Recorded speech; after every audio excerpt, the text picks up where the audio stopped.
kami menindaklanjuti hasil gelar perkara khusus kemarin, di mana penyidik Polda Metro Jaya telah menunjukkan ijazah Pak Joko Widodo. Dalam kesempatan ini, izin Bang Kosinudin, saya perlu mengklarifikasi beberapa hal. Yang pertama adalah ada pengacara dari pihak Pak Egy Sujana yang mengatakan bahwa beliau memegang ijazah. Kemudian di situ beliau merasakan ada emboss, kemudian di situ beliau mengatakan ada watermark. Saya pastikan bahwa apa yang disampaikan itu adalah keterangan yang menyesatkan publik. Kenapa? Karena pada saat ijazah itu mau dibuka, saya bersama Bang Ahmad Kozinudin adalah dua lawyer yang berdebat sengit dengan pengacaranya Pak Joko Widodo supaya ijazah itu bisa dibuka dalam kerangka transparansi dan akuntabilitas penegakan hukum, dan kemudian didukung juga oleh Ombudsman Republik Indonesia. Pada saat dilakukan gelar perkara khusus itu, detik-detik di mana ijazah itu akan dibuka, ya, saya termasuk orang yang pertama kali maju ke depan, dan saya berdiri di antara penyidik dan Pak Direktur Reserse Kriminal Umum Polda Metro Jaya. Dan saya menyaksikan dengan mata saya sendiri detik-detik di mana ijazah tersebut digunting dari segel yang sudah disegel oleh penyidik Polda Metro Jaya, dan ijazah tersebut diperintahkan, diberikan arahan oleh penyidik Polda Metro Jaya, tidak boleh diraba, tidak boleh dipegang, tidak boleh disentuh. Sehingga saya hanya melihat itu dari jarak yang sangat-sangat dekat, tetapi karena ada arahan dari penyidik Polda Metro Jaya supaya ijazah tersebut tidak dipegang, maka saya juga tidak memegang ijazah tersebut. Dan ijazah tersebut ditaruh di satu map yang hard case, ada logo UGM-nya, dan dilapisi dengan plastik yang keras. Jadi kalau ada pernyataan dari pengacara Pak Egy Sujana mengatakan bahwa beliau menyelonong, jarinya masuk, saya pastikan itu keterangan yang menyesatkan publik. Keterangan tersebut tidak benar. Karena keterangan itulah yang memberikan kebingungan kepada rakyat hari ini. Bahwa berdasarkan keterangan dari Bunda Eli, ijazah tersebut ada embossnya, ijazah tersebut ada watermarknya. Saya pastikan keterangan tersebut keterangan yang tidak sesuai dengan fakta di dalam gelar perkara khusus. Itu hal yang pertama. Hal yang kedua, pada saat dilakukan gelar perkara khusus itu, ada dua ijazah yang dibuka, yaitu ijazah SMA dan ijazah program sarjana. Dan dua-duanya tidak boleh disentuh dan ditaruh di map yang sangat keras dan dilapisi oleh kertas sehingga tangan kita ini tidak bisa menyentuh. Ya, ijazah tersebut saya pandang secara dekat berkali-kali, bukan hanya satu kali loh, saya pastikan, berkali-kali saya pastikan. Ada banyak sekali kejanggalan-kejanggalan.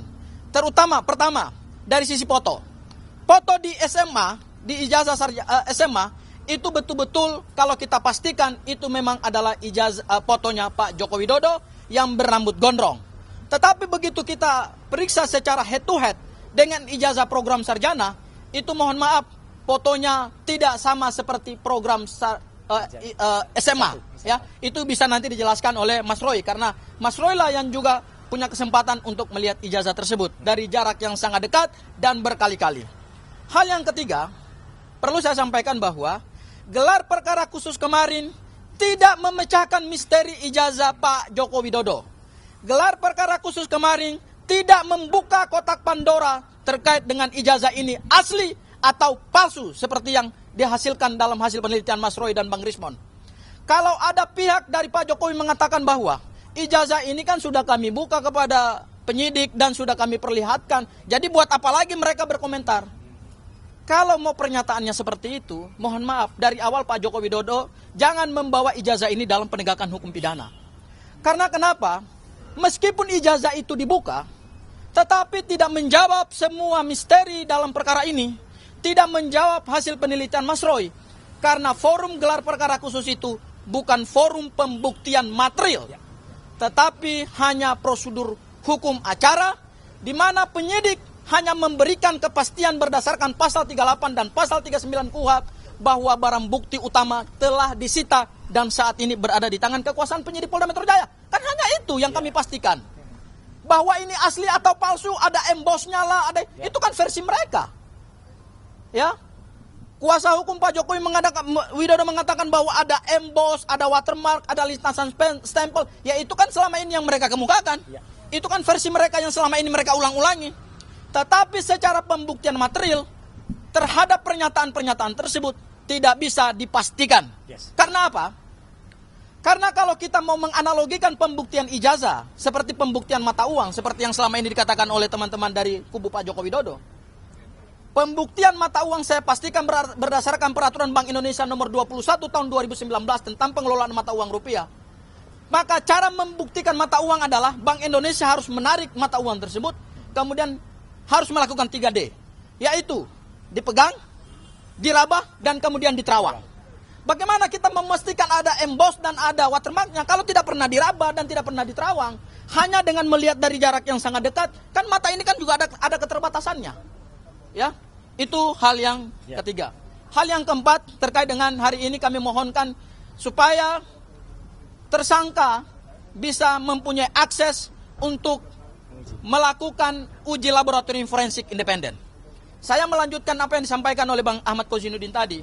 Di dalam hukum acara pidana kita memang tidak diatur bahwa terhadap hasil laboratorium forensik milik penyidik yang saat ini ada di bawah Bareskrim Polri atau ada di bawah Polri, itu tidak bisa dimintakan pengujian independen. Karena memang tidak ada aturan hukumnya gitu ya. Tetapi perlu kami pastikan bahwa meskipun itu tidak diatur secara terang di dalam KUHAP, bukan berarti itu tidak bisa dilakukan. Kenapa? Karena kita perlu ingat bahwa tersangka itu mempunyai hak yang diberikan oleh undang-undang. Di pasal 65, tersangka mempunyai hak untuk mengajukan ahli yang menguntungkan, ahli yang meringankan. Dalam konteks mengajukan ahli yang menguntungkan dan meringankan itu, maka hari ini secara resmi kami mengajukan permintaan agar dilakukan uji laboratorium forensik independen. Kenapa perlu dilakukan uji laboratorium forensik independen? Mohon maaf, ini perkara memang sederhana, perkaranya perkara ijazah. Beda dengan perkara pembunuhan. Tetapi ingat, ijazah ini adalah bukan ijazah sembarangan. Ijazah ini adalah milik mantan Presiden Republik Indonesia.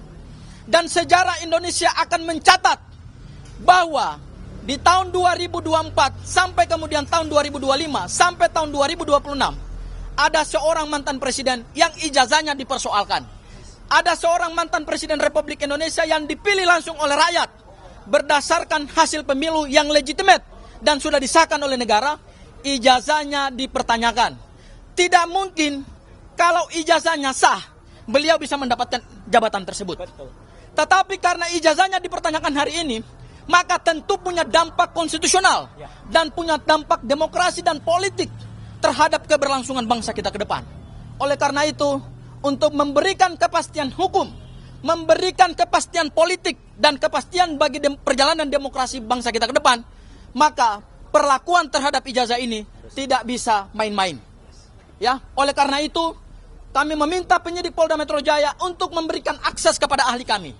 Setidak-tidaknya hari ini kami mengajukan 2 lembaga laboratorium forensik independen seperti yang sudah disampaikan oleh Bang Ahmad Kozinuddin tadi, yaitu dari Universitas Indonesia dan kemudian dari BRIN, Badan Riset dan Inovasi Nasional. Kenapa kami mengajukan itu? Ada 3 alasan. Yang pertama adalah ini demi kekuatan pembuktian yang berimbang. Tersangka mempunyai hak untuk mendapatkan satu kekuatan pembuktian yang berimbang. Kalau ini dilakukan secara independen oleh lembaga atau oleh laboratorium independen, maka terhadap misteri ijazah Pak Joko Widodo bisa terpecahkan. Kemudian yang kedua, kemungkinan saja begitu kita mendapatkan hasil dari laboratorium forensik independen, akan ada indikasi-indikasi baru. Terhadap indikasi-indikasi baru dan terhadap fakta-fakta baru itu, meskipun sudah ada punya Polda Metro Jaya, tidak ada masalah. Semua akan diuji di dalam proses persidangan. Bukan berarti kami mengajukan laboratorium forensik independen untuk menegasikan dan untuk menghilangkan hasil laboratorium forensik dari Polda Metro Jaya. Tidak. Biarkan saja, tetap itu seperti adanya. Hasil mereka adalah identik. Tetapi kami ingin mengajukan yang baru, supaya kemudian ada perimbangan pada saat nanti dalam proses persidangan, hakim bisa memutuskan mana yang benar dan mana yang salah. Seperti itu ya Mas Roy ya. Barangkali itu dari saya. Saya persilakan buat teman-teman yang lain yang ingin memberikan pernyataan. Silakan Mas Roy. Baik. Assalamualaikum warahmatullahi wabarakatuh. Saya insya Allah tidak akan mengulangi tadi apa yang sudah disampaikan oleh Bang Ahmad Kosiludin dan juga Bang Gufar Sangaji ya. Tapi sebelum memulai, izinkanlah saya mengucapkan selamat Hari Ibu untuk ibu-ibu yang hari ini meringati Hari Ibu. Dan nah ini ibu-ibu kita dari ARM yang khusus menggunakan kostum untuk memperingati Hari Ibu. Yang kedua, kami ingin mengaturkan ucapan duka sedalam-dalamnya untuk senior kami ya, Pak Asrul Hanun ya, dari UI Watch yang telah berusia 80 tahun yang pagi tadi dipanggil oleh Yang Maha Kuasa, dan termasuk beberapa hari yang lalu ya Bapak almarhum Maijen Samsu Dalal yang juga sudah dipanggil oleh Sang Khalik ya. Semoga beliau-beliau mendapatkan tempat yang terbaik di sisi Allah Subhanahu wa taala. Nah, saya ingin menegaskan saja bahwa apa yang terjadi kemarin pada saat gelar perkara khusus itu adalah termasuk diawali dengan ketika izin sini.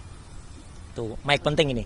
Nah, termasuk ketika kami juga menyerahkan ya hasil research yang sudah diterima langsung ya oleh Pak Direskrim ya Pak Iman Imanuddin, yaitu kenapa kami melakukan analisis ijazah yang 99,9% palsu ya. Dan saat itu juga saya terangkan, jadi kami itu ya, saya, Dr. Rismon, Dr. Tifa itu mempresentasikan, dan pada saat presentasi tidak ada sanggahan apapun ya. Jadi detail banget soal mulai dari kausa prima, kemudian sampai dengan ketika kami melakukan analisis kebohongan terhadap Andi Aswan yang dia hanya menggunakan postingan Dian Sandi, sampai dengan UGM yang ternyata hasilnya adalah logonya dirusak oleh Aswan, oleh siapa namanya, si Andi Aswan ya.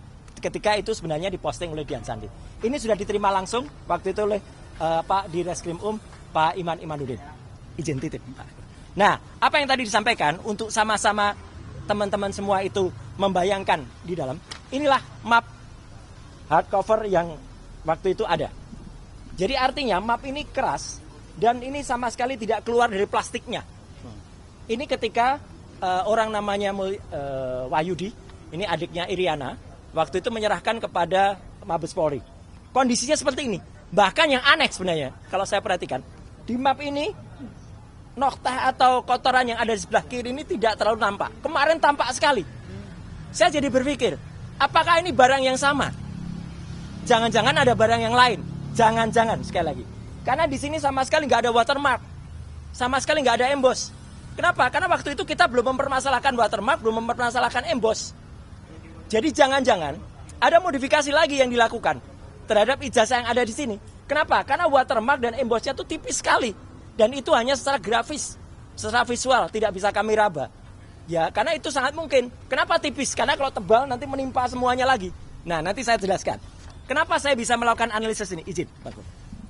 Saya terangkan ya, mohon maaf sekali lagi. Jelek-jelek gini, 30 tahun yang lalu saya adalah juara nasional lomba fotografi. Juara nasional loh, juara 1. Ya, lomba fotografi nasional Piala Parpostel. Pada saat tahun yang sama saya juara 1 lomba perkebunan, foto perkebunan. Dan juara 2 lomba iptek Piala Pak Habibie waktu itu. Ya, dan saya juga orang yang tidak hanya berkutat di dunia fotografi motret. Saya adalah orang sejak SD.